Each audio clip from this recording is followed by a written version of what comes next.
À court terme, une des conséquences les plus spectaculaires et les plus tragiques du dérèglement climatique se constate dans la multiplication des méga-feux, des incendies d'une taille absolument exceptionnelle qui se déchaînent en fait dans toutes les régions, à peu près toutes les régions du monde. Donc on le voit en 2023 beaucoup avec ces centaines d'incendies hors de contrôle dans des régions donc difficiles d'accès du Canada, donc les provinces de l'Ouest, mais aussi du Québec, mais des incendies qu'on retrouve dans toutes les régions du monde et qui risquent de se multiplier à l'avenir, encore une fois avec le dérèglement climatique. Comment on fait pour illustrer ces incendies alors qu'ils ont lieu dans des régions inaccessibles? Un outil absolument extraordinaire pour le faire se retrouve dans les images satellites. Des images satellites qui permettent de créer des images donc comme celle-ci et que je vais vous montrer. Je vais vous montrer dans quelques minutes comment générer des images comme celle-ci. Ce qu'on voit sous nos yeux, c'est un méga incendie qui a eu lieu dans les derniers jours de 2019 sur la côte sud-ouest de l'Australie. Alors, comment on fait pour créer ces images? Alors, on va, pour le faire, utiliser un outil qui s'appelle le EO Browser. EO veut dire Earth Observation, l'observation de la Terre, et Browser, navigateur. C'est un navigateur en ligne, un outil qui nous permet d'accéder à des millions d'images satellites en libre accès, absolument gratuites, pour une bonne part de la constellation Sentinelle de l'Agence spatiale européenne, mais aussi des satellites de la NASA, des satellites américains de la constellation Landsat et bien d'autres. Donc, pour aujourd'hui, on va se concentrer sur un de ces satellites, Sentinelle-2, qui permet de créer, de générer des images très intéressantes, notamment en journalisme. Donc, pour utiliser cet outil, il faut disposer de trois types d'informations. Il faut connaître le lieu.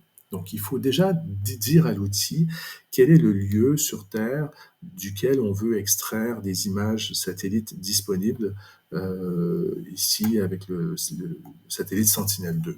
Deuxième information, ben, il faut évidemment choisir le satellite et différents satellites ont différents types d'usages. Donc, on va rester pour les besoins de la démonstration sur Sentinelle-2.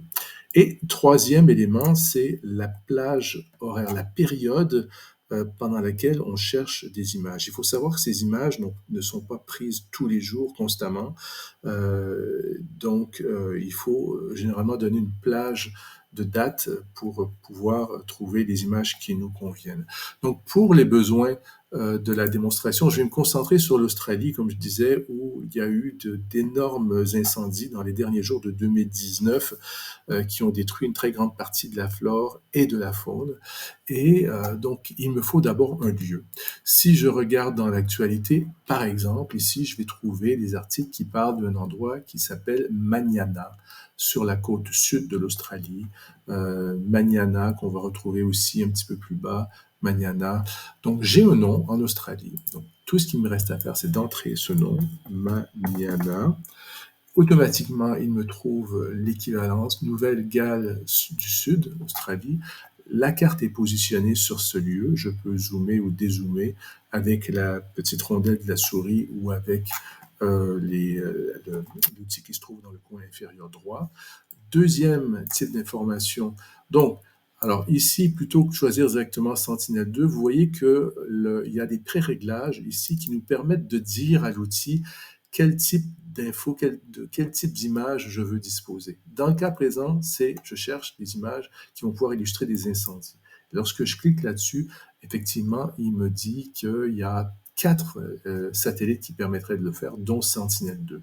Dernier type d'information, il faut que je lui dise donne une plage horaire. Donc, je vais choisir, alors, 2019, décembre. Je vous ai bien dit que c'était dans les derniers jours, donc on va se positionner sur le 26 décembre.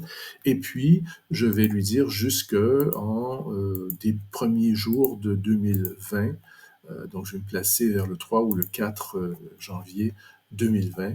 Et maintenant, je fais rechercher. Et lorsque je fais recherche, vous voyez que j'ai une série d'images qui sont disponibles.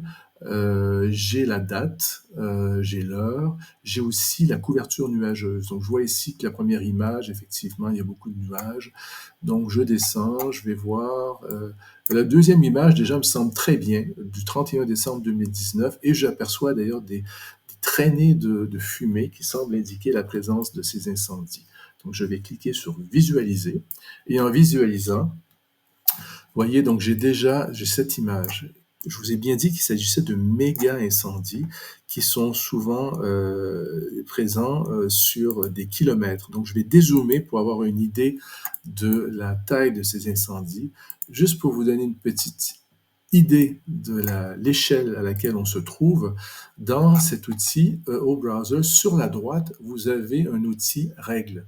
Lorsque je clique là-dessus et que je vais, par exemple, prendre ici ces distances, je vois sur la droite qu'il y a 50 kilomètres qui séparent ces deux points. Donc, on est sur des tailles énormes. Dernière étape, donc lorsqu'on se trouve dans l'espace, on ne voit pas les flammes. Les flammes sont trop petites et donc on ne voit que de la fumée. Pour accentuer l'idée d'incendie, il y a la possibilité d'accentuer les parties de l'image qui émettent de la chaleur, de l'infrarouge.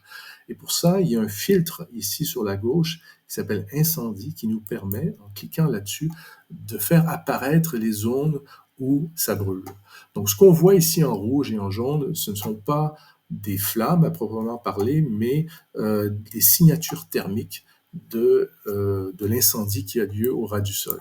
Dernière étape, il vous suffira maintenant de télécharger l'image. Pour télécharger l'image, il faut avoir créé un compte gratuit sur EO Browser. Soyez sans crainte. C'est donc évidemment n'utilisez pas une adresse email personnelle, mais c'est un site professionnel très sérieux et en 2 minutes, vous aurez créé votre compte sur your browser. Lorsque vous êtes connecté, donc ici, moi, je suis connecté, il vous suffira de cliquer sur cette petite icône de téléchargement d'image à droite. Vous avez différentes possibilités dans lesquelles je ne vais pas entrer ici dans ce tutoriel, mais vous pourriez aussi télécharger une photo en haute définition ici, ou si vous avez besoin d'une image basique, vous allez la télécharger ici. Et puis en quelques secondes, vous aurez cette image que je vous ai montrée et qui vous permettra d'illustrer vos reportages ou vos documents consacrés à la question des méga incendies et du dérèglement climatique.